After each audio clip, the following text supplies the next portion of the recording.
नमस्कार, आप देख रहे हैं इंडिया वॉइस और मैं हूं आपके साथ श्रुति अंगद। बुलेटिन की करते हैं शुरुआत। बहराइच मामले में इलाहाबाद हाई कोर्ट की लखनऊ बेंच में सुनवाई हुई है। इस दौरान कोर्ट ने दोनों पक्षों को सुना है। इसके बाद कोर्ट ने दोनों पक्षों को और सरकार और पीड़ितों को मामले में अपने अपने साक्ष्य और दस्तावेज पेश करने के आदेश दिए हैं। मामले में अगली सुनवाई 4 नवंबर को होनी है। तब तक बुलडोजर की कार्रवाई पर रोक जारी रहेगी। तो बहराइच मामले में हाई कोर्ट में सुनवाई हुई है। कोर्ट में साक्ष्य पेश करने के आदेश सभी को दिए गए हैं। दोनों पक्षों को फैक्ट्स जमा करवाने हैं, साथ ही साथ सरकार को भी साक्ष्य पेश करने हैं। तो 4 नवंबर को अगली सुनवाई होनी है और तब तक इस पूरे मामले पर बुलडोजर की कार्रवाई पर रोक लगा दी गई है।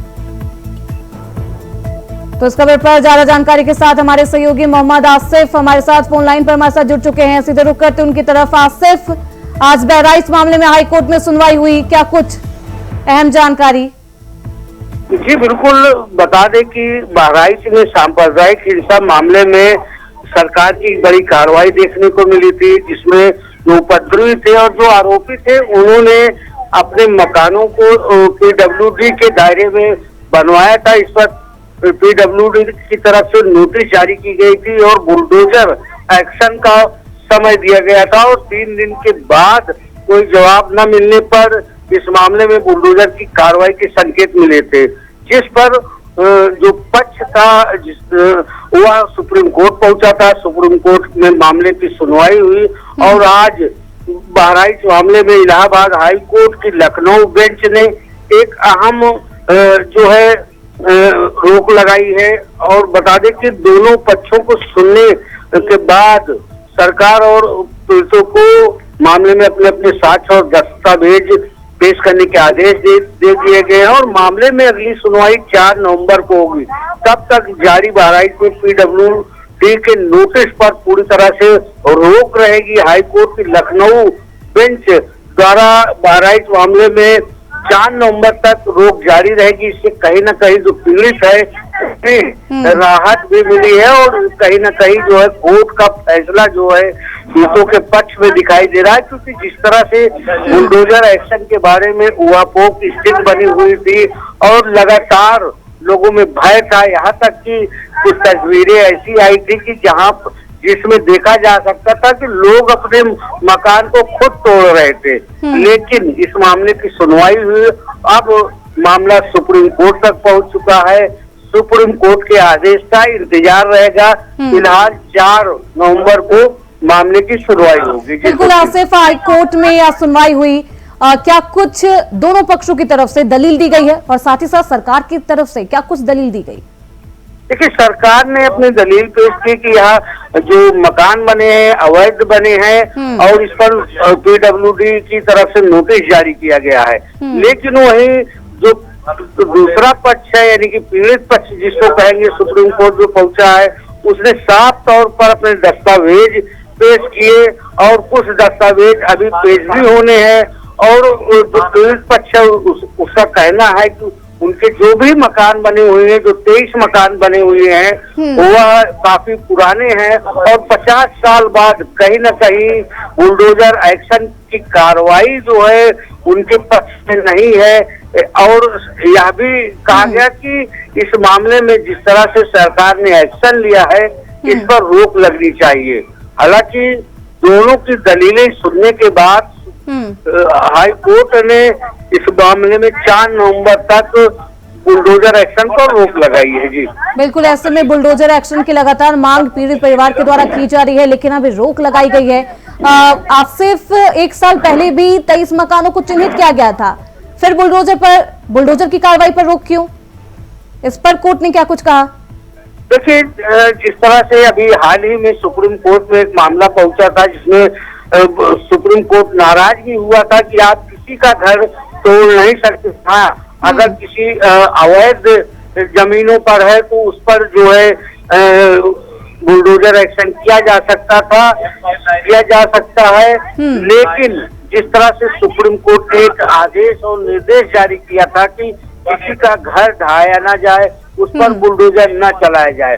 और ताजा मामला जिस तरह से बहराइच मामले में आया, जिसमें फौरी तौर पर पीडब्ल्यूडी के अधिकारी एक्शन में आए और सिर्फ 3 दिन के भीतर जवाब देने को कहा और 3 दिन के बाद बुलडोजर की कार्रवाई करने का निर्देश और फरमान जारी हुआ। इस पर भी कहीं न कहीं जो है कोर्ट सोचने पर मजबूर हुआ, क्योंकि जिस तरह से पीड़ित पक्ष का कहना है कि यह मकान काफी पुराना है, 40 से 50 साल पुराना है और अब इस पर एक्शन लिया जा रहा है, कार्रवाई की बात कही जा रही है, तो कहीं न कहीं जो है दाल में कुछ काला भी नजर आ रहा है। फिलहाल आगे 4 नवंबर को सुनवाई होनी है। देखना बेहद दिलचस्प होगा कि सुनवाई में क्या कुछ फैसले सामने आते हैं। बहुत शुक्रिया आसिफ आपका इन तमाम जानकारियों के लिए।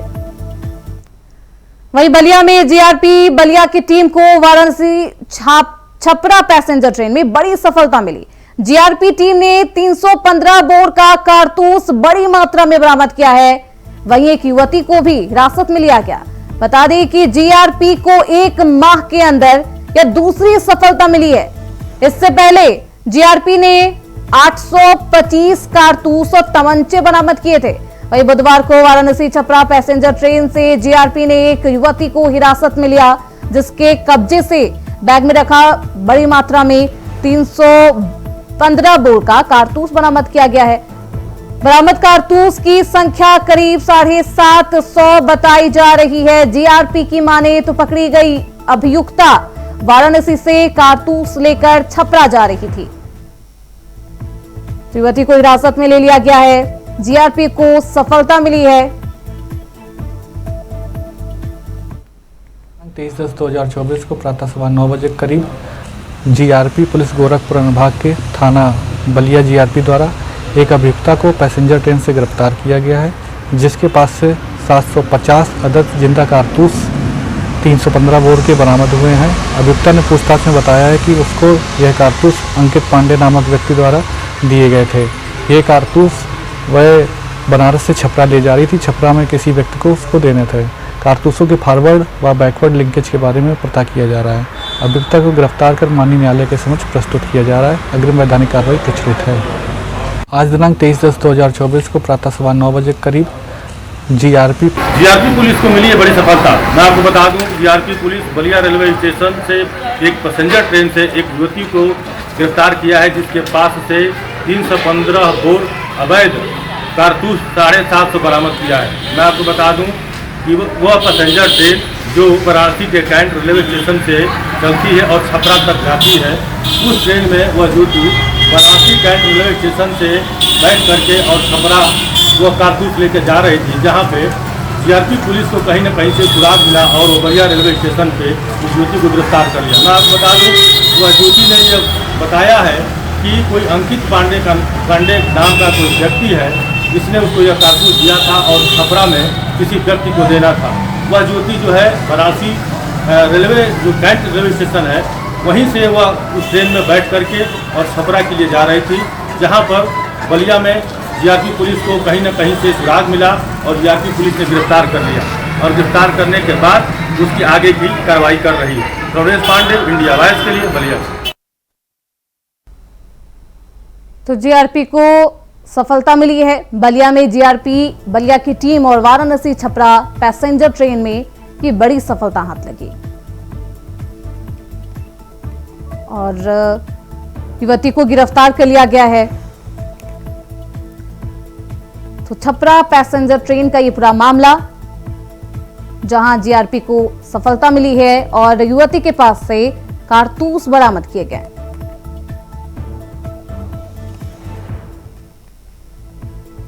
हिरासत में युवती, तमंचा भी बरामद किया गया है।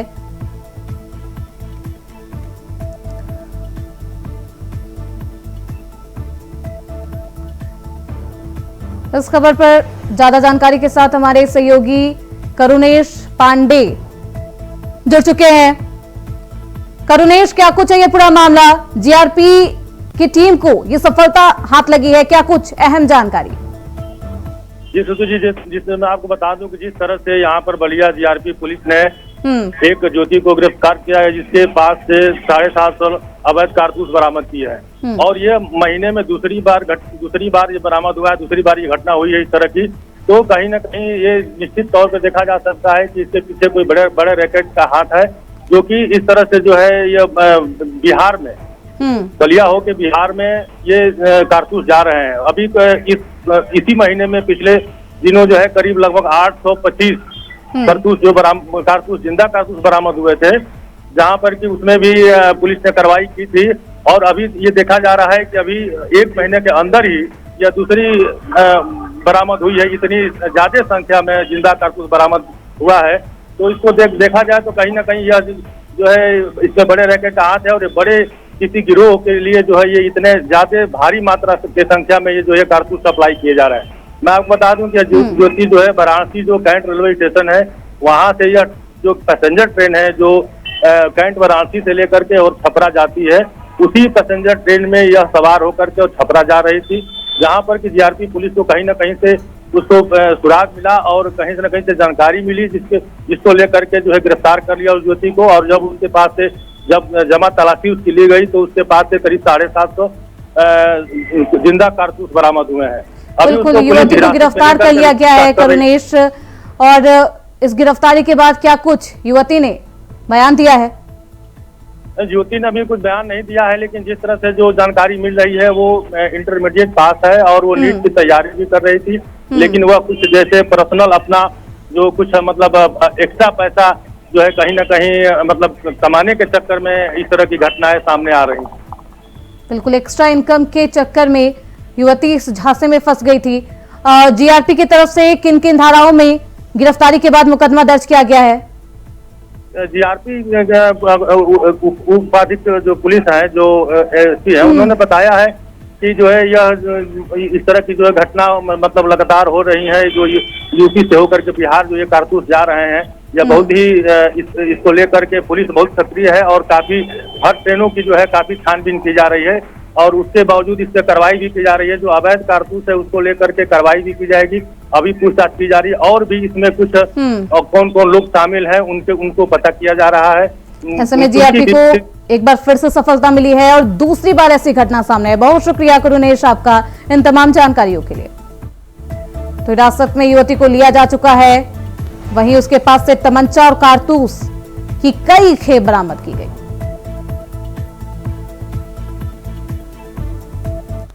वहीं यूपी उपचुनाव से जुड़ी बड़ी खबर सामने आ रही है। आज आ सकती है बीजेपी की लिस्ट।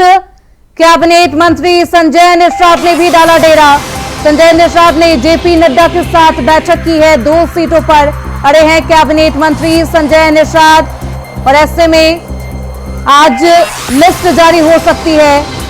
उपचुनाव को लेकर लगातार सियासत तेज है। समाजवादी पार्टी और बसपा की तरफ से प्रत्याशियों की लिस्ट जारी कर दी गई है, लेकिन अभी तक बीजेपी सस्पेंस बरकरार रखी हुई है। आखिर इंतजार कब तक, सवाल यही है, क्योंकि बीजेपी की लिस्ट उपचुनाव को लेकर जारी नहीं की गई है। संजय निषाद ने जेपी नड्डा के साथ आज बैठक की है। 2 सीटों की लगातार मांग करते हुए संजय निषाद नजर आ रहे हैं और ऐसे में निषाद पार्टी की क्या ये मांग पूरी होती है या फिर नहीं, देखना बेहद दिलचस्प होगा। तो आज आ सकती है बीजेपी की लिस्ट। उपचुनाव को लेकर लगातार एनडीए खेमे में मंथन का दौर जारी है और वहीं संजय निषाद दिल्ली में डेरा डाले हुए नजर आ रहे हैं।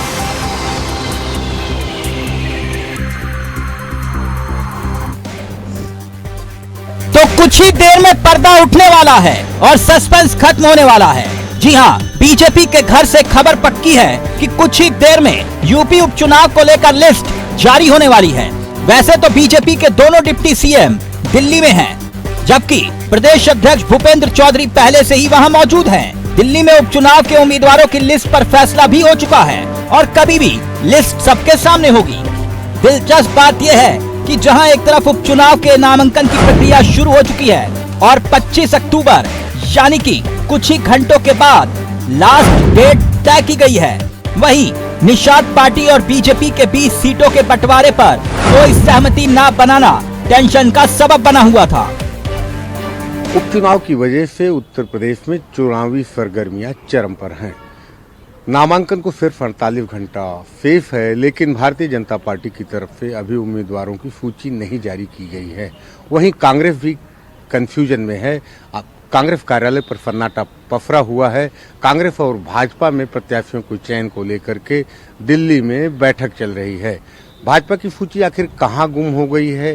जिस तरह की चर्चा चल रही थी कि कल ही ये सूची जारी हो जानी थी, बावजूद इसके अभी तक भाजपा की सूची का कुछ अता पता नहीं है।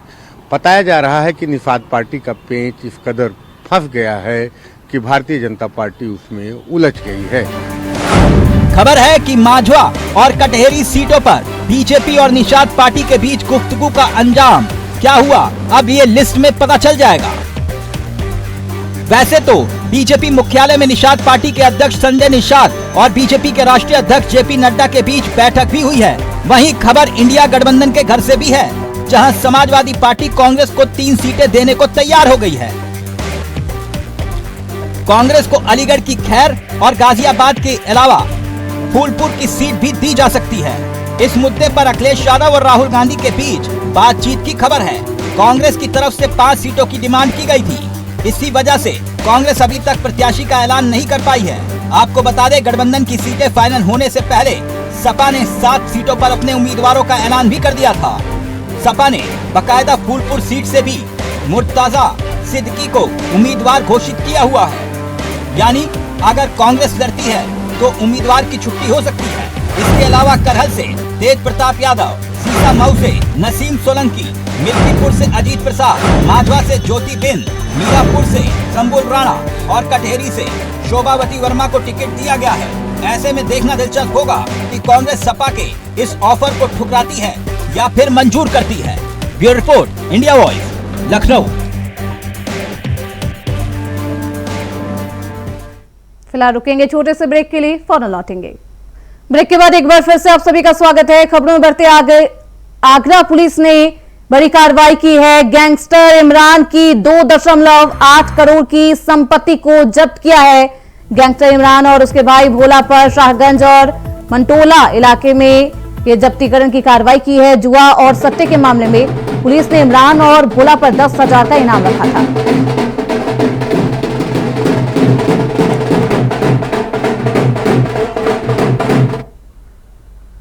दीपावली त्योहार को लेकर शासन के निर्देश पर जिले का खाद्य सुरक्षा विभाग दुकानों को चिन्हित कर रहा है।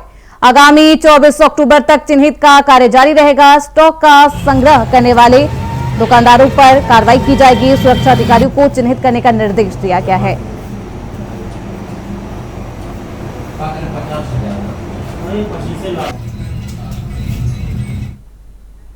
इटावा के भरथाना में ट्रांसपोर्ट कंपनी में भीषण आग लगने से अफरा तफरी मच गई। 2 बाइक सहित लाखों रुपए का सामान जलकर राख हो गया। घटना की सूचना पर पहुंची फायर ब्रिगेड ने कड़ी मशक्कत के बाद आग पर काबू पाया।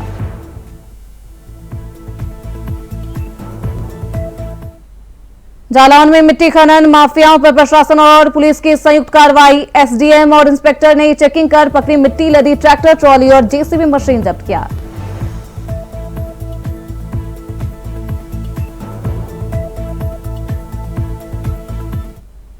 वहीं अलीगढ़ में पत्नी के साथ ससुराल गए युवक ने घर वापस लौटकर फांसी लगा ली। परिवारजनों का कहना है कि ससुराल वालों द्वारा बेइज्जत करने के चलते युवक ने घर लौटकर फांसी लगाई। सूचना मिलने पर पहुंची पुलिस ने शव कब्जे में लेकर पोस्टमार्टम के लिए भेज दिया है।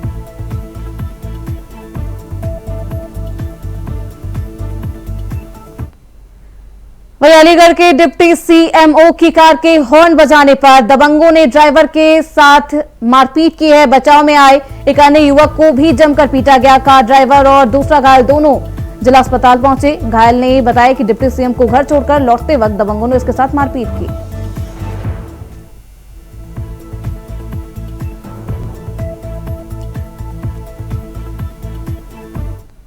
वहीं सिद्धार्थनगर में मां के साथ सोई 4 साल की बच्ची को रात में अज्ञात व्यक्ति उठा ले गया। गांव के बगीचे में बच्ची के साथ दरिंदगी की। परिजनों को गांव से बाहर तालाब के पास खून से लथपथ बच्ची मिली। रात 3 बजे नींद खुलने पर बेटी को घर में ना पाकर परिजनों ने खोजबीन शुरू की थी।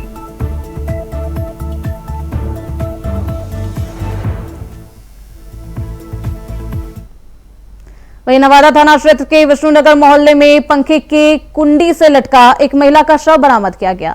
शव मिलने से आसपास के इलाके में सनसनी फैल गई। जानकारी के अनुसार मृतका कैमूर जिला के चैनपुर थाना क्षेत्र के सुहावन गांव निवासी सतीश सिंह की पत्नी बंधन देवी है और वर्तमान में वह नवादा थाना क्षेत्र के विष्णुनगर मोहल्ले में 2 वर्षों के किराए के मकान में रहा करती थी।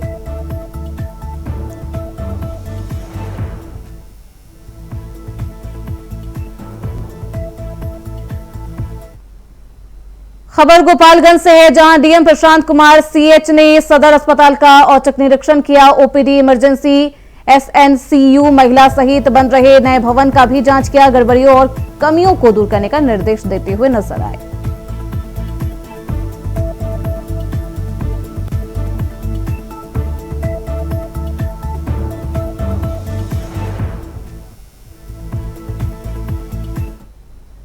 एक और जहां सूबे बिहार में जहरीली शराब के कारण 50 से अधिक लोगों की मौत हो गई है, वहीं इसके बाद उठे सियासी भूचाल के बाद नीतीश सरकार शराब कारोबारियों के खिलाफ फुल एक्शन मोड में है और शराब कारोबारियों पर नकेल कसने के लिए जमीन से लेकर आसमान तक उनकी खोजबीन की जा रही है और उनके खिलाफ ताबड़तोड़ कार्यवाही की जा रही है। वहीं मोतिहारी पुलिस ने अब शराब माफियाओं की कमर तोड़ने के लिए अत्याधुनिक तरीकों का इस्तेमाल कर रही है और अब वो ड्रोन कैमरे की मदद से शराब कारोबारियों पर नकेल कसती हुई नजर आ रही। मोतिहारी पुलिस ने ड्रोन कैमरे की मदद से 5 शराब की भट्टियों को ध्वस्त भी किया, साथ ही 65 से अधिक शराब की ड्रम को आग के हवाले कर दिया। इसके अलावा करीब 10,200 लीटर अवैध अर्धनिर्मित देशी शराब को भी नष्ट किया गया।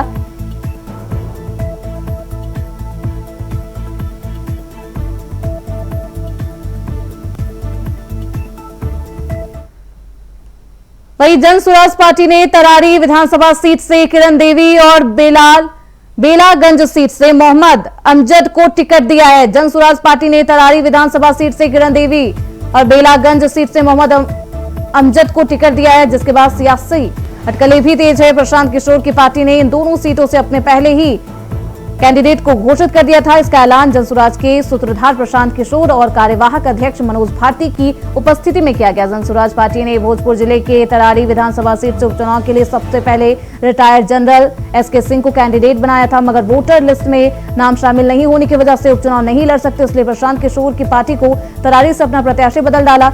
वहीं खिलाफत हुसैन ने प्रेस कॉन्फ्रेंस कर कहा कि वह उपचुनाव नहीं लड़ना चाहते, इस वजह से प्रशांत किशोर को बेलागंज सीट से भी कैंडिडेट को बदलना पड़ा।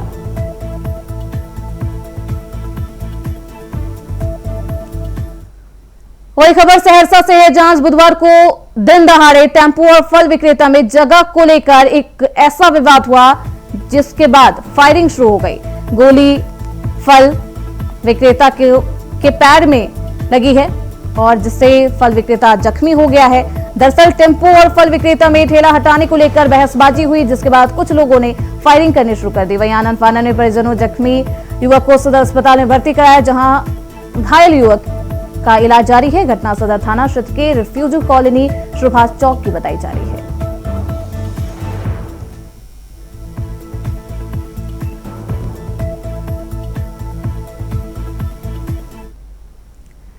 वहीं बिहार में 4 विधानसभा की सीटों पर उपचुनाव होना है, जिसे लेकर सभी दलों ने युद्ध स्तर पर तैयारी शुरू कर दी है। इसी कड़ी में जनसुराज पार्टी के संयोजक प्रशांत किशोर भी आरा पहुंचे।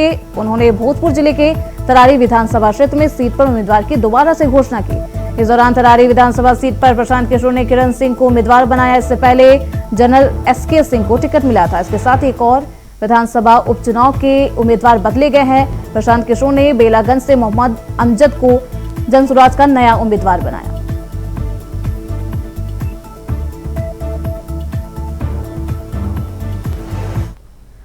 फिलहाल इसी के साथ इस बुलेटिन में बस इतना ही। देखते रहिए।